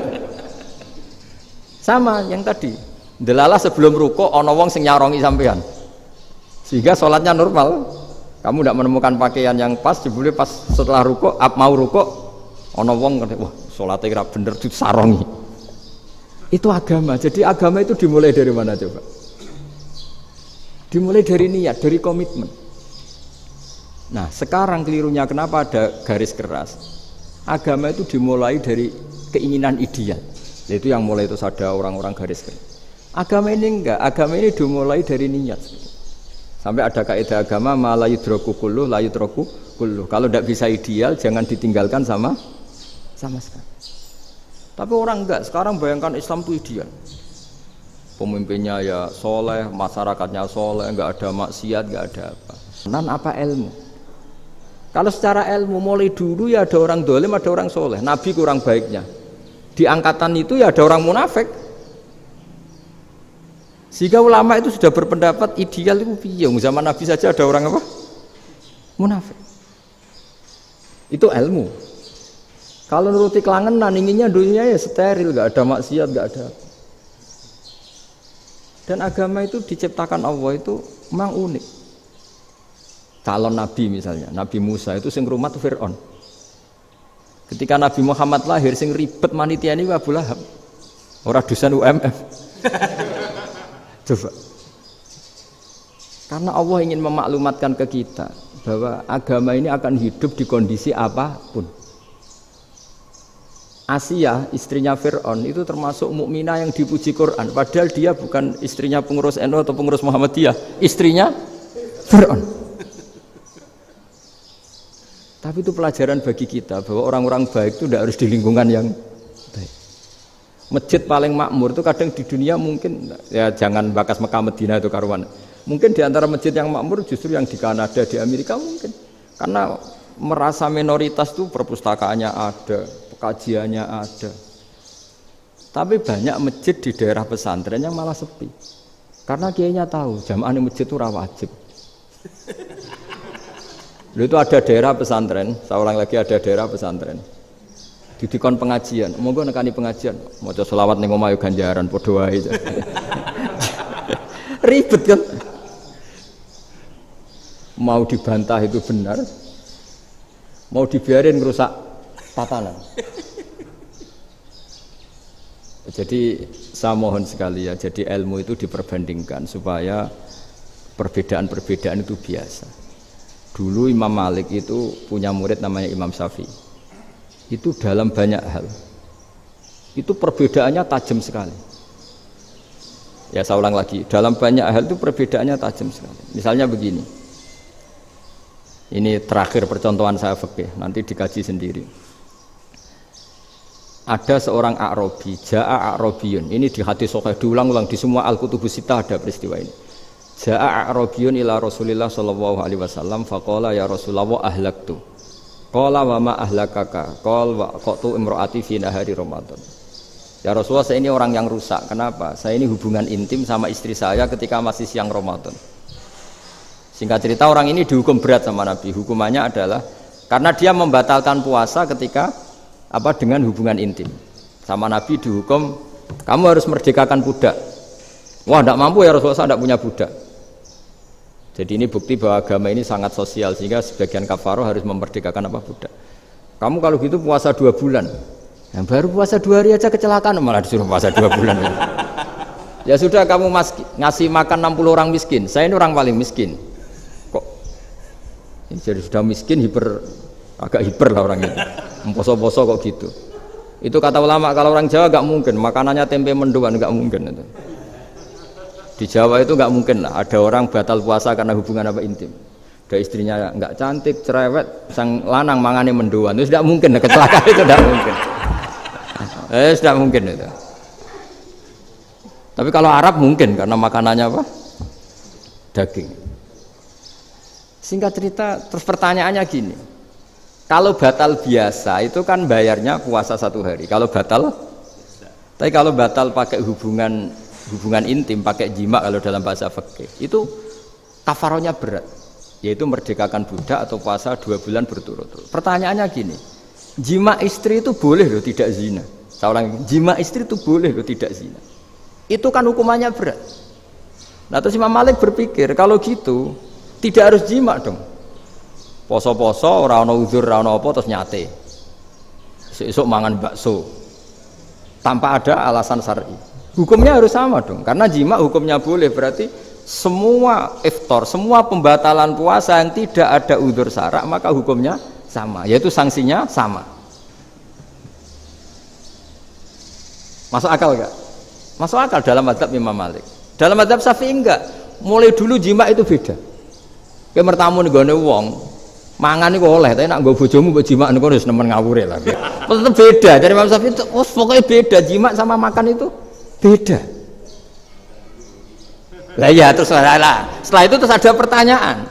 Bagaimana kalau makan dulu baru jima? Ribet kan? Makanya itu sampai dibabkan Kitabul Khilafil Fiqhi, bab merekayasa fikih. Makanya itu perdebatannya orang Hanafi sama Imam Syafi'i juga sama. Ada orang jam segini lapar sekali, kalau langsung makan kan kena sanksi. Ya pergi aja dulu, pura-pura ngaji ke Gus Bah gitu. Nanti kan jadi musafir kan? Wah itu sudah boleh itu kan? Padahal enggak. Memang dia pergi itu karena supaya bisa makan. Wong enggak kepikiran ngaji kok tahu-tahu ingin ngaji. Mumpung Ramadan nah. Nah makanya dibabkan, apakah boleh merekayasa fikih? Tapi fikih bisa apa coba? Dengan status kamu musafir, ya memang boleh iftar, boleh berbuka. Nah itu terus jadi terus perdebatan ulama menyangkut fikih. Karena memang masalah furu'iyah. Sehingga termasuk perdebatan kita dalam perilaku. Misalnya adat orang NU kalau habis salam itu menghadap ke kiblat karena arah terbaik itu kiblat. Tapi sebagian orang Muhammadiyah atau mungkin semuanya menghadap ke makmum. Itu memang teks hadisnya itu kita yang meneliti hadis itu semua syarah itu berdebat. Nabi memuji kiblat itu arah terbaik, oke. Tapi di bab itu Nabi itu aqbala alaina, menghadap ke kita. Lalu pertanyaannya, kenapa menghadap ke kita? Ada mengatakan karena Nabi memang punya tradisi kadang ngendikan. Ya tentu dulu istilahnya tidak kultum, nggak ada istilah itu dulu. 7 menit itu nggak ada. Tapi ada ulama yang analisis begini, termasuk kitab Fathul Bari. Nabi itu tokoh sentral, taruh lagi Nabi itu tokoh sentral. Ini kata kitab Fathul Bari, bukan kata saya. Nah, orang-orang yang imamu qaumi, orang-orang yang jadi imam di daerah masing-masing, tetap kalau sholat itu ikut Nabi. Ikut Nabi setelah salam langsung pulang. Jadi sebetulnya salam langsung pulang itu ya ada sejarahnya karena dia mau jadi imam di daerahnya. Nah, tidak kebayang kalau Nabi itu madhep kiblat. Kalau Nabi madhep kiblat, orang yang masbuk yang barusan datang pasti langsung usolli misalnya fardhu isya'i misalnya. Terus makmum Nabi, padahal Nabi sholatnya sudah selesai. Jadi intinya gini kata Fathul Bari, imam setelah salam itu harus bikin gerakan atau omongan atau apa saja yang menunjukkan kalau sholatnya selesai. Di antara gerakan itu adalah beliau harus menghadap ke hadirin atau menghadap ke utara atau apa saja yang penting menunjukkan kalau sholat ini sudah selesai. Itu fikih. Jadi fikih itu cara menganalisis itu memang unik. Karena kalau Nabi tetap seperti itu, posisi pancet seperti itu, maka orang yang baru datang mengira Nabi masih sholat. Nah, pertanyaannya kalau mereka sudah takbir, malah sholatnya tidak sah. Kenapa tidak sah? Menggantungkan sholat atau mengikatkan sholatnya dengan orang yang sudah tidak sholat. Jadi menjadikan orang yang nggak sholat sebagai imamnya kan nggak boleh. Maka Nabi harus memaklumatkan dengan gerakan itu bahwa beliau sudah tidak sholat. Karena orang datang dari berbagai daerah. Jadi nganalisis fikih, fiqhul hadis namanya. Itu ulama itu mau tidak mau debat. Karena pertanyaannya itu kenapa? Ya memang mau apa? Karena yang namanya sosial itu yahtamilu muhtamilatin, ada sekian kemungkinan. Makanya dalam madhab istimbat itu, ketika Nabi sodakoh pakai tamer, pakai kurma, itu ulama mesti ngitungnya tuh kut. Kut itu makanan pokok. Sehingga Imam Syafi'i mengatakan kalau di Indonesia pakai beras misalnya, karena kutil balad Indonesia itu beras. Oke, Imam Syafi'i mainstream. Tapi ketika era Yusuf Qaradawi di Al-Azhar di Mesir sana, ulama-ulama mulai usil. Sama sih ingat Mbah Mun sering gojlokan, lah iya petani gabah, petani padi wis melarat wajib zakat. Petani cengkeh, kakao, suga-suga wajib zakat hanya karena yang ditanam tidak tidak makanan pokok. Jadi mulai ada ulama mulai gerah lah, kalau bahasa politiknya mulai gerah. Yang petani miskin gara-gara yang ditanam padi wajib zakat. Yang orang-orang di sana misalnya di Sulawesi karena tanamannya kakao atau cengkeh tidak wajib zakat karena bentuknya tidak tidak makanan pokok. Geger kan di Al-Azhar geger. Akhirnya hampir semua ulama berpendapat ya sudah sekarang ketika Nabi menzakati makanan pokok itu jangan dihitung sebagai makanan pokok. Wa mimma akhrajna lakum minal ard. Apa saja, ma itu apa saja. Makanya kata Yusuf Qaradawi, ma itu apa saja. Makanya semua tanaman yang menghasilkan uang itu wajib zakat. Nah, masalahnya kitab-kitab Syafi'iyah itu sudah mamlu'ah, sudah penuh dengan penjelasan misalnya fala zakata fil khadrawat, maka enggak perlu zakat untuk kayak kangkung, semangka dan sebagainya. Nah, lalu kiai-kiai angkatan modern kayak Mbah Mun itu sering dapat masukan, saya pernah dengar sendiri. Yai, Saya ini punya sawah 1 hektar, tak tanamin padi, itu nggak pernah kaya saya. Sekarang tak tanamin kangkung malah saya kaya, karena tiap 3 hari panen tak kirim ke Jakarta. Itu orang Indramayu yang tanya. Jadi tanam padi nggak pernah kaya, tanam kangkung kaya. Nah, karena dia orang soleh, kalau zakat boten. Mau diwajibkan zakat tidak makanan pokok, mau tidak wajib dia kaya.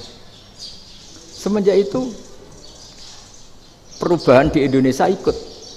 Akhirnya ada zakat, pokoknya asal tanaman yang 1 nisab ya wajib zakat. Masih ada debat lagi. Ketika nanam ingin dipanen, itu dia petani apa pedagang? Karena nanti perdebatannya ikutnya zakat zuruk, zakat tanaman apa zakat pedagang. Kalau sampean nggak pernah debat berarti sebenarnya Anda tidak dosen Islam ini. Mau berurusan nggak pernah diskusi fikih apa Islam. Karena saya berkali-kali punya tamu itu begini, Gus saya ini pedagang melon,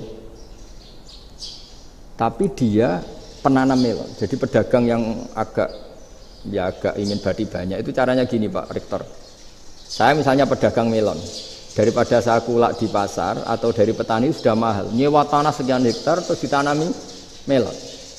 Setelah berhasil ini dia zakatnya tanaman apa zakat pedagang? Karena dia nanam itu mentalnya sudah pedagang. Padahal nanti zakatnya beda kan?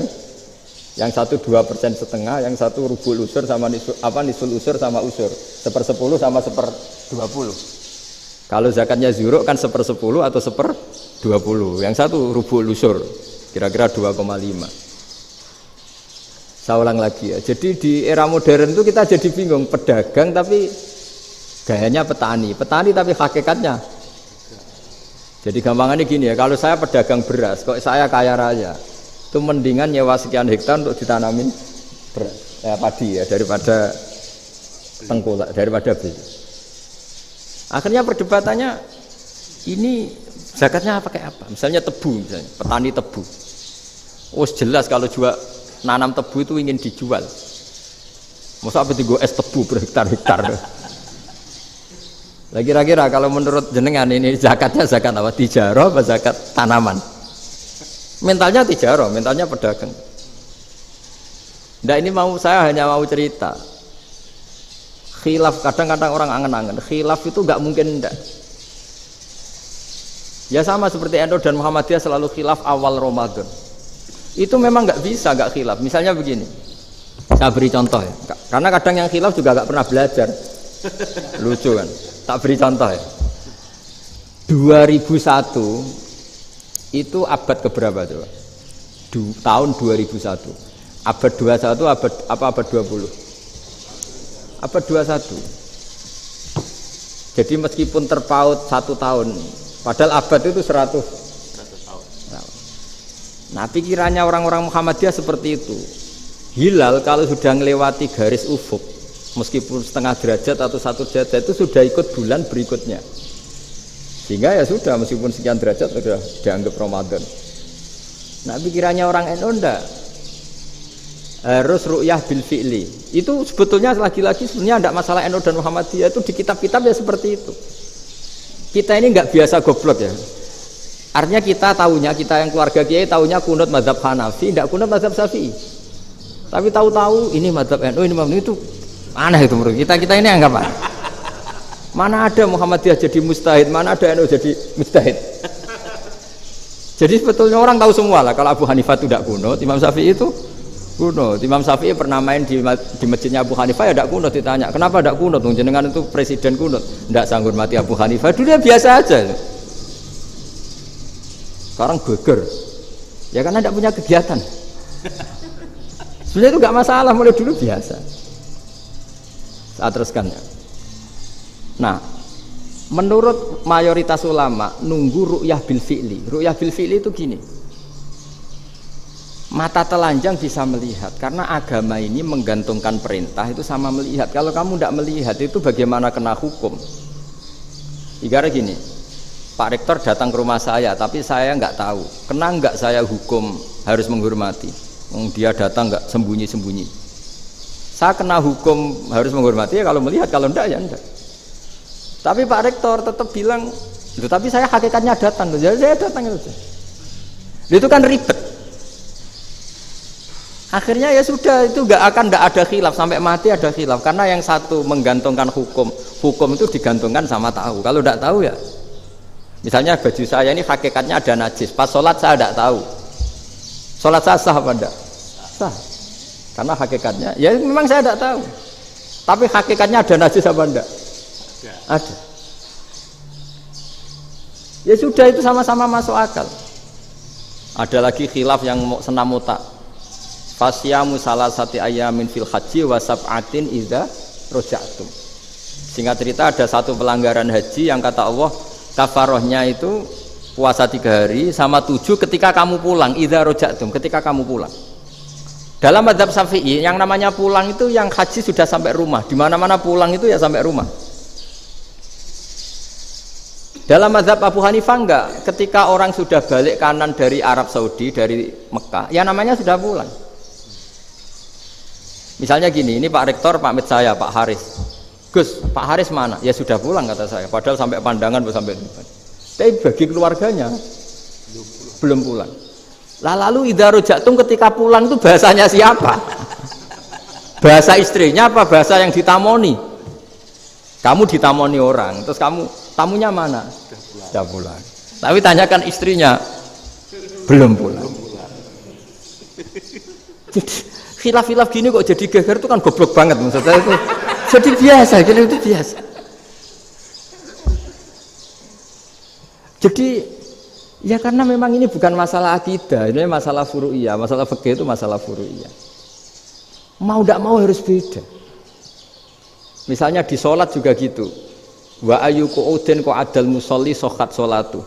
Duduk dengan gaya apapun itu sholatnya sah. Sehingga sampean kalau haji atau umroh, orang Arab itu jenenge duduk ngenak awak di kursi. Duduk sopan ya hanya orang Indonesia loh. Kalau sholat itu masih duduk ala orang tahiyat. Kalau sampean di Mekah duduknya pakai apa coba? Kursi ya? Oh enak sholat duduk. Karena memang takbirnya di fikih dengan duduk gaya apa saja sah. Makanya sengenak awak duduk di kursi. Ribet kan? Mau tidak disahkan itu namanya duduk. Mau disahkan masa iya sowan Allah kok duduk santai-santai gitu. Tapi mau apa? Ini fikih. Ya saya ulang lagi ini fikih. Fikih itu ya sudah ini fikih. Makanya kalau ulama berdebat misalnya Abu Hanifah berpendapat sholat itu wajib baca Fatihah apa asal Quran. Dalam mainstreamnya ya Fatihah karena la sholata liman lam yaqra' bi Fatihatil kitab. Tapi cara Abu Hanifah enggak. Faqra'u ma tayassara minal Quran. Bacalah apa saja yang mudah bagi kamu. Asal itu Quran. Sementing gak gending Jawa, gak nyanyi lah gitu. Ya sudah mau apa coba? Jadi ya susah memang kalau fikih itu ya sudah seperti itu. Ada lagi yang masih ekstrim misalnya.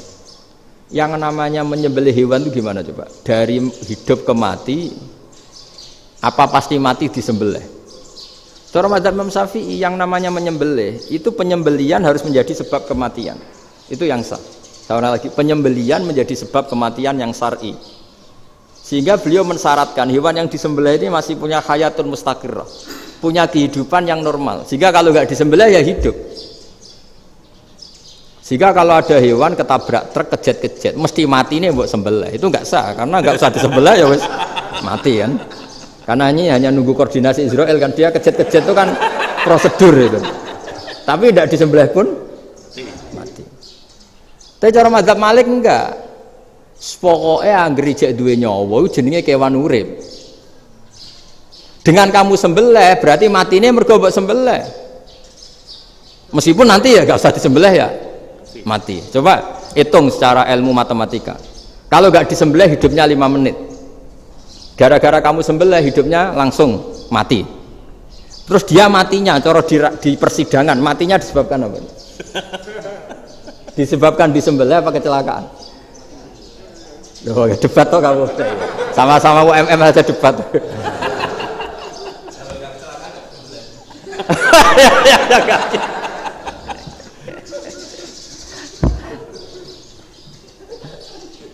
Loh saya pernah Mas ngalami nyata itu. Saya jalan-jalan sama anak saya pakai motor. Sampai di jalan raya gitu ada ayam jago ketabrak mobil, kejet-kejet. Orangnya tanya, "Gus, ini halal tau ora?" "Wis kanggo kon halal." Suatu saat dia enggak terima kan, tanya, "Kenapa, Gus?" "Ya nak kiai ra pantes, mosok kewan mesti mati nek tak sembelih, nak ra kiai pantes." Karena aku tahu kamu tuh gak kiai, mesti motifnya itu mergo jago, jajal cilik gak tak kokno. Adekan ayam itu bayi kan gak ditanyakan, kejet-kejet mati rak lah, wong cilik wae. Tapi masalahnya ini kan jago, eman itu. Tapi secara fikih pertanyaannya tadi, hewan yang sudah tidak punya hayatun mustaqirrah, dia hanya punya al hayat al ittiroriyah, dia punya harokah ittiroriyah, dia mati kejet-kejet memang prosedur mati harus seperti itu. Mbok kecelakaan kayak apa, kalau mati kan kejet-kejet dulu. Nah ketika kejet-kejet ini pertanyaannya ini kan hidup apa mati namanya? Enggak, namanya hidup apa mati? Pas kejet-kejet itu hidup. Cara Imam Malik itu hidup. Ya sudah, kalau hidup disembelih ya halal. Karena misalnya nanti kalau nggak disembelih matinya kan 2 menit lagi, gara-gara disembelih mati sekarang. Tetap penyebab kematian itu nyembelih. Penyembelian ini sebab kematian. Tapi kalau Imam Syafi'i enggak, cara berpikir wes nemen, paling roh besok kaget langsung mati. Kalau gitu berarti kamu nyembelih barang mati. Jadi fikih itu kadang unik. Makanya ketika ngitung fikih itu unik ya. Orang keluar mani wajib apa? Mandi kan.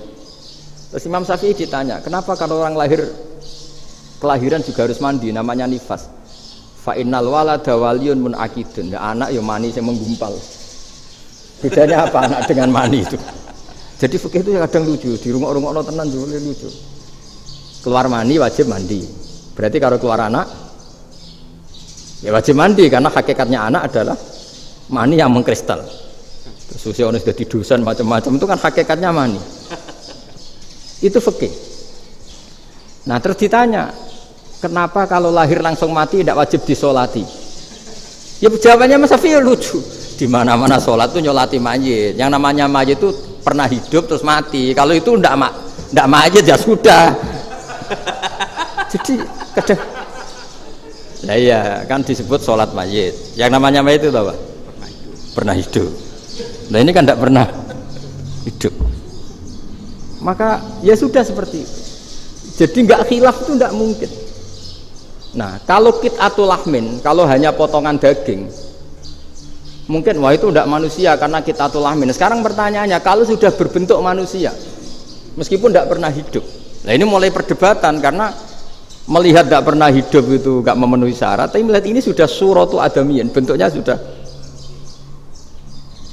Nah kira-kira gitu perdebatan fikih. Makanya dulu awal mula zaman sahabat itu sudah debat masyhur kan, Nabi ada kontingen ke Bani Quraidah. Ya kalau kira-kira saya minta Pak Rektor kamu jangan, kalau ke Malang jangan sholat asar kecuali sampai Tuban. Sebelum Tuban ternyata matahari mau tenggelam. Terus Pak Rektor milih, wah sudah sholat di Bulu. Padahal belum Tuban. Padahal saya bilang jangan sholat asar kecuali di Tuban. Yang Pak Haris enggak, tetap sholat di Tuban meskipun matahari sudah tenggelam. Karena Nabi menyebut Tuban. Singkat cerita, zaman itu kan Bani Quraidah. La tusolliyanal asra illa fi Bani Quraidah. Kalian semua jangan sholat asar kecuali sampai Bani Quraidah. Ternyata di tengah perjalanan matahari sudah mau tenggelam, kira-kira kurang 2 menit atau 3 menit. Sahabat-sahabat, sudahlah kita sholat asar di sini. Kalau sampai sana pasti sudah tenggelam. Separuh sholat. Yang separuh enggak, kata Nabi harus di Bani Quraidah. Ya sudah nunggu di Bani Quraidah meskipun matahari sudah tenggelam. Singkat cerita 2 kelompok ini matur, ya Rasulullah kita ngalami ini perdebatan gini-gini. Di semua riwayat di hadis-hadis sahih disebut falam yu'annif wahidan minhuma. Nabi tidak menyalahkan salah satunya atau enggak menyalahkan dua-duanya. Itu bahasa Indonesia juga ribet, yang benar gimana itu? Enggak menyalahkan salah satunya, apa enggak menyalahkan dua-duanya? Gimana bahasa benarnya? Salah satunya. Salah satunya itu dua-duanya? Ya. Enggak, kalau bahasa Indonesia tidak menyalahkan Kedua-duanya. Kedua-duanya apa salah satunya yang benar? Kedua-duanya. Kedua-duanya. Bahasa Indonesia itu ya kadang ruwet ya. Orang pinter kayak Pak Habibie itu namanya ya orang luar biasa. Nanti sekolahnya orang-orang idiot itu ya sekolahan luar biasa. Orang pinter banget bahasa Indonesianya ya luar biasa. Kalau sekolah untuk orang-orang yang idiot juga luar biasa. Jadi kalau dipuji luar biasa itu gak jelas ini luar biasa ya. Gak jelas kadang bahasa kita ini kadang ya gak jelas. Nah itu gak menyalahkan dua-duanya apa salah satunya? Keduanya, tidak menyalahkan kedua-duanya. Misalnya dibahasakan gak menyalahkan salah satunya, benar apa salah? Benar. Benar, ya sudah benar semua. Jadi itu bukti bahwa ijtihad itu boleh. Saya ulang lagi, bukti bahwa ijtihad itu boleh. Padahal ini jelas yang satu harus sholat asar, padahal matahari sudah tenggelam. Makanya di antara fikih unik itu begini. Saya ulang lagi fikih unik. Saya menyaksikan betul ketika ada orang tanya Mbah Mun saya ini Kopassus. Kadang latihan itu sampai waktu zuhur habis. Saya harus bagaimana? Jawabnya Mbah Mun itu unik. Sementing ojo ngosor sholat. Engkau ya ojo niat jamak. Atok kodok katanya. Singkat cerita terus orang ini diskusi sama saya karena ini ya alim pernah mondok. Kenapa kosor tidak boleh? Karena kosor itu ekstrim, merubah bentuk sholat dari 4 menjadi 2. Maka alasannya harus jelas. Harus jelas itu orang yang latihan di Kopassus itu kan dia sudah berasrama di situ. Berarti dia sudah tidak musafir karena asramanya di situ, sudah mukim. Kalau dia kosor itu merubah bentuk sholat dari 4 menjadi 2. Merubah itu ekstrim. Tapi kalau dia qadha itu hanya mengakhirkan sholat dari waktunya. Kira-kira kalau kamu jadi malaikat ekstrim mana? Merubah sama menunda? Ekstrim merubah kan? Karena 4 menjadi 2. Terus ojo jamak takdim tapi jamak takhir. Itu juga penting. Bagi pengkaji fikih itu penting. Kalau jamak takhir itu salah-salah sithik ora pati popo. Kenapa? Kan mirip duhur qadha. Kalau jamak takhir kan tapi kalau jamak takdim asar kok di waktu duhur ekstrim mana? Perubahan takhir sama takdim itu ekstrim mana? Ekstrim takdim karena melakukan sesuatu belum waktunya. Belum waktunya. Jadi itu memang ya memang tadi kajian-kajian fikih itu memang unik. Karena bagi ahlinya, saya ulang lagi tapi ini saya ulang lagi bagi ahlinya. Makanya ketika Nabi menjamak sholat ketika nusuk, ketika haji itu kata Imam Syafi'i lis safar. Karena Nabi pergi jauh karena rumahnya Madinah. Tapi resikonya fatwa itu adalah orang Mekah nggak boleh jamak karena kawasannya nggak sampai 90 kilo lah kalau sekarang mungkin. Tapi kalau tahu Imam Malik enggak, yalin nusuk sehingga orang Mekah pun yang haji ya boleh jamak karena alasan jamaknya karena nusuk, karena haji bukan karena jarak. Terus diteruskan lagi. Kalau karena pergi boleh jamak, memangnya pergi itu kenapa? Karena repot. Nah itu masalah kan masyakoh. Nah, terus mulai ada orang-orang yang ngawur kan resepsi jamak, ribet. Wes resepsi duit utangan kan capek. Wah itu sudah jamak. Ribet kan. Jadi kalau sudah illatul hukmi itu sudah mesti bikin masalah. Kalau sudah illatul hukmi itu pasti bikin masalah. Nah, pertanyaannya jamak itu masih gampang karena bentuknya sholat masih 4. Yang ekstrim kalau qasar karena bentuk sholat 4 menjadi 2. Maka kata Mbah Mun pesennya nak kue ra mesti benere jika alasan itu tidak mesti benarnya. Pokoknya sementing tidak qasar katanya. Juga tidak jamak takdim karena qasar ini kan merubah bentuk sholat kan ekstrim. Jamak takdim juga ekstrim karena mendahulukan sholat sebelum waktunya. Kalau jamak takhir kan biasa, kalaupun salah kan mirip kodok. Ya mirip kodok biasa kan. Nah ini saya cerita, jadi fikih itu bagi ahlinya itu memang punya konsekuensi yang seperti itu. Makanya pertanyaannya misalnya bagaimana hukumnya penyembelihan lewat mesin? Ya ribet kan. Bagaimana nyembelih dari apa ini? Belakang. Saya baca di kitab-kitab nyembelih dari belakang itu ya hukumnya tetap boleh asal apa itu hulkum dan mari itu terpotong. Tapi pertanyaannya, jangan-jangan ayamnya sudah kaget dulu karena uratnya ini. Makanya perlu ditanya ahli medis, setelah uratnya tercabut ini jangan-jangan sudah berstatus mati. Kan potensi ketika dipotong dari sini, potensi sudah berstatus mati. Makanya, nah kalau misalnya menyembelih dengan dibaca, plak gitu langsung mati gimana? Itu tetap ada dokhtoh, kalau dalam bahasa fikih dokhtoh. Dia terkaget, begitu, ada dokhtoh karena nggak bisa bernafas terus mati. Berarti kelangsungannya bangkai. Jadi orang yang pengkaji fikih itu ya seperti itu, memang itu yang ditekuni. Tapi kita sebagai orang awam ya tadi. Nak sing kecelakaan iku wedhus ta ayam jago ngeman, tapi nak pitik cilik ikhlas.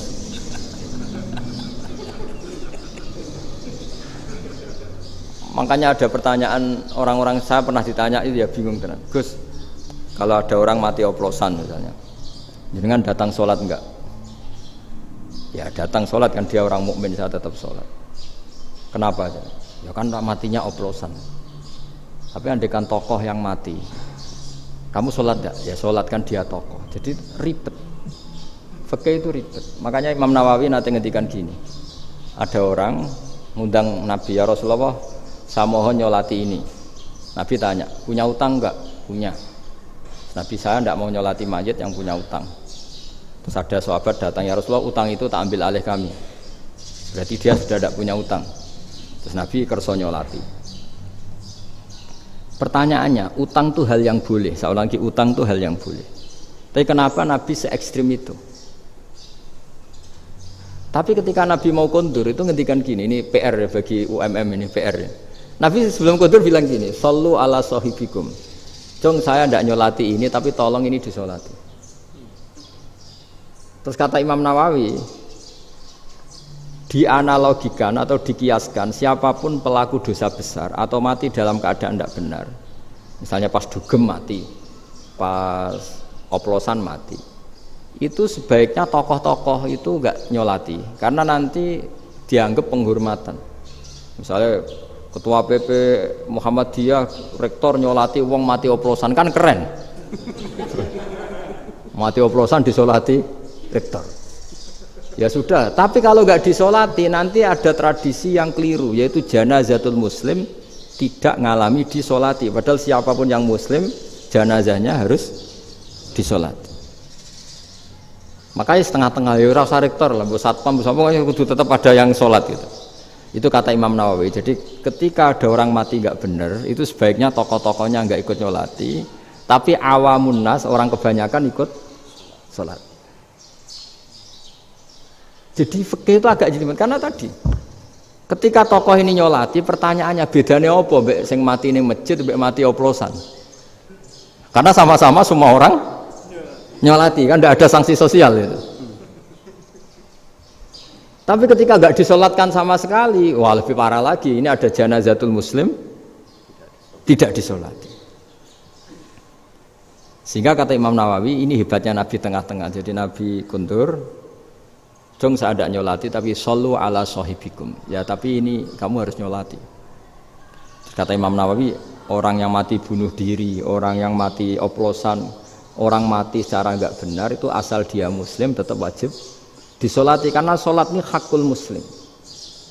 Kan seorang muslim diantara haknya apa? Ketika mati dikafani, dimandikan, disolati. Tapi ini masalahnya matinya pas murtakibul kabiroh, pas melakukan dosa besar, dan itu sebab kematiannya. Kalau dia oplosan kan sebab matinya ya karena oplosan,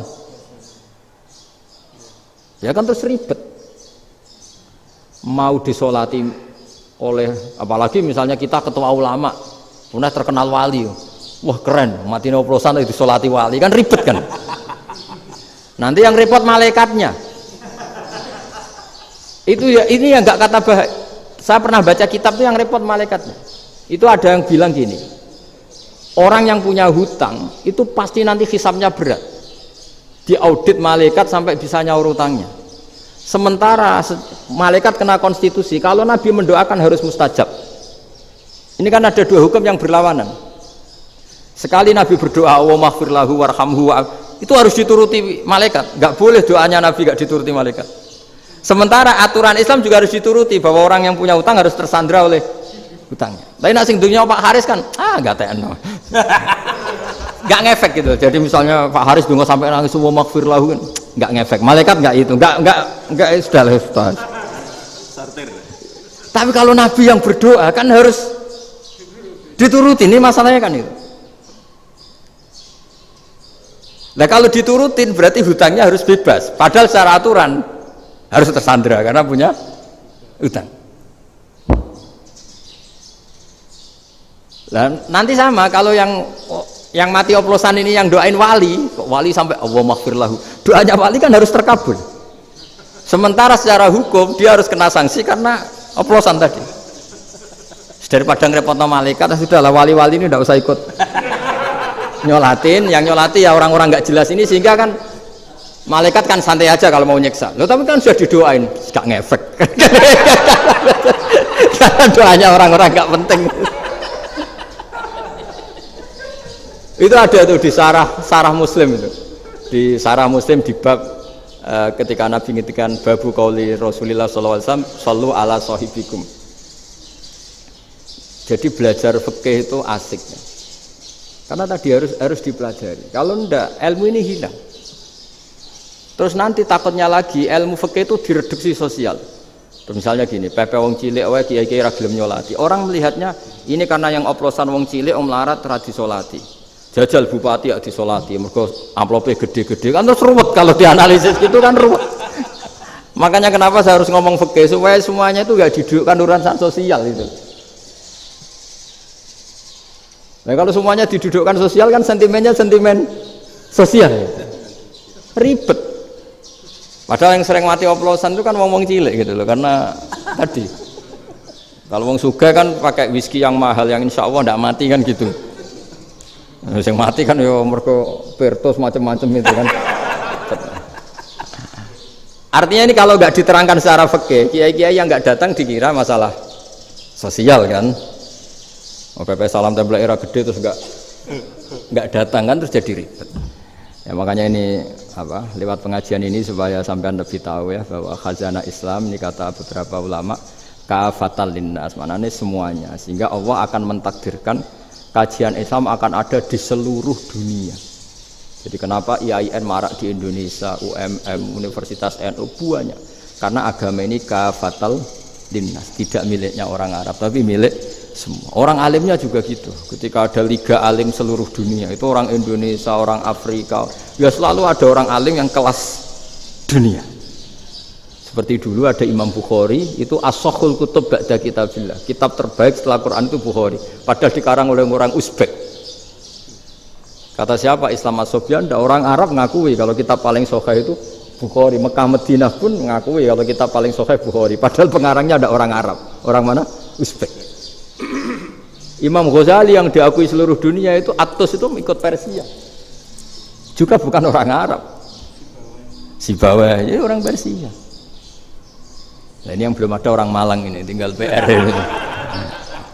Ya nyusul ya. Ya saya kira demikian. Assalamualaikum warahmatullahi wabarakatuh.